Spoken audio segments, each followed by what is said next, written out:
আমাদের একটাই উদ্দেশ্য, আর যারা স্বেচ্ছাসেবক অন্যান্য সংগঠন আছে, দয়া করে আপনারা প্রত্যন্ত অঞ্চলগুলোতে আপনারা চলে যান। প্রত্যন্ত অঞ্চলগুলোতে মানুষ ত্রাণের খুব সংকট।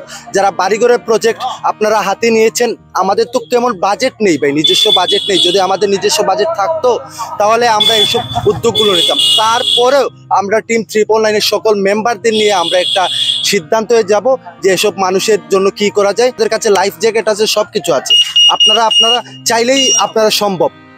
আমরা যেভাবে চাইলেই সবকিছু সম্ভব করতে পারছি, আপনারাও চাইলে সবকিছু সম্ভব করতে পারবেন।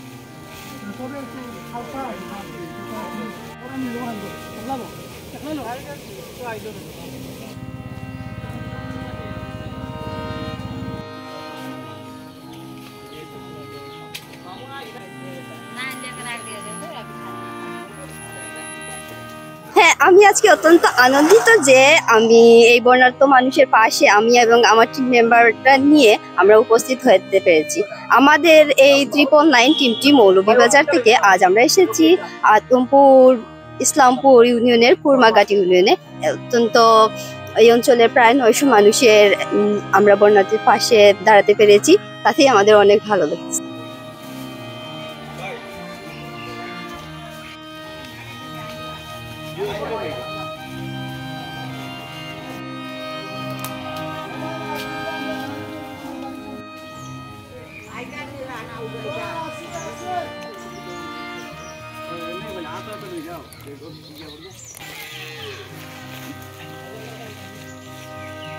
এই বিষয়টি বলতে গেলে আমাদের টিম 999 মৌলভীবাজার এই বন্যার কার্যক্রম শুরু থেকেই চালিয়ে যাচ্ছে। আমরা উদ্ধার কার্যক্রম অভিযান পরিচালনা থেকে শুরু করে একবারে ত্রাণ বিতরণ। টিম 999-এর মেম্বাররা সবসময় অ্যাক্টিভ, ওরা সদা জাগ্রত পাখি। যেখানেই সর্বসাধারণের অসুবিধা সেখানেই পৌঁছে যাচ্ছে টিম 999। এখন আমরা উদ্ধার কার্যক্রম পরিচালনা করি, যেখানে অন্যান্য সংগঠন বা সংস্থা পৌঁছতে সক্ষম হয়নি বা সাহসিকতার জন্য পৌঁছাতে পারছে না, সেখানে আমরা গলাপানি পর্যন্ত নেমে গিয়ে এই উদ্ধার কার্যক্রম পরিচালনা করেছি। আমরা মৌলভীবাজার শহরের এই সর্বসাধারণের কাছ থেকে এই অর্থ সংগ্রহ করি। সর্বমোট 57,393 টাকা অর্থ সংগ্রহ করা হয়েছিল। উক্ত টাকাগুলো থেকে 35,500 টাকা গতদিন বিতরণ করা হয় কুলাউড়া, জুড়ি ও কদমাটা অঞ্চলে, এবং অবশিষ্ট যে টাকাগুলো রয়ে গিয়েছিল এই টাকাগুলো তো সর্বসাধারণের, তাই আমরা তো বানবাসী মানুষের কাছে পৌঁছে দিতে হবে।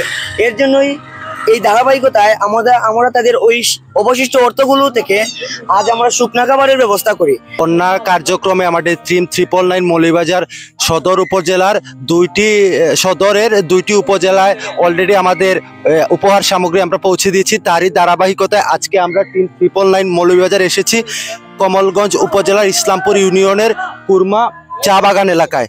এদিকে বন্যা ক্ষতিগ্রস্ত মানুষ প্রচুর, অনেকের ঘর বাড়ি নেই, অনেকের রাস্তাঘাট ভেঙে গেছে, কিন্তু এই দিক দিয়ে কোনো ত্রাণ আসছে না। সো এরই ধারাবাহিকতায় আমরা 999-এর আমাদের প্রথমেই একটা উদ্দেশ্য ছিল যে যেখানে ত্রাণ সংকট সেখানেই টিম 999 উপস্থিত থাকবে। এরই ধারাবাহিকতা আজকে আমরা আনুমানিক 900-র মতো প্যাকেট নিয়ে শুকনো খাবার, পানির বোতল এগুলা নিয়ে আমরা আমাদের ত্রাণ কার্যক্রম পরিচালনা করতেছি। প্রত্যন্ত অঞ্চলগুলোতে মানুষ ত্রাণের খুব সংকট।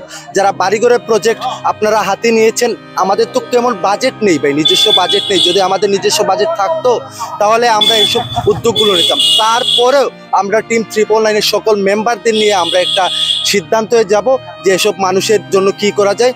যারা স্বেচ্ছাসেবক এবং অন্যান্য সংগঠন আছে তাদেরকে বলবো আপনারা দয়া করে প্লিজ প্রত্যন্ত অঞ্চলগুলোতে চলে যান। আপনাদের কাছে লাইফ জ্যাকেট আছে, সব কিছু আছে।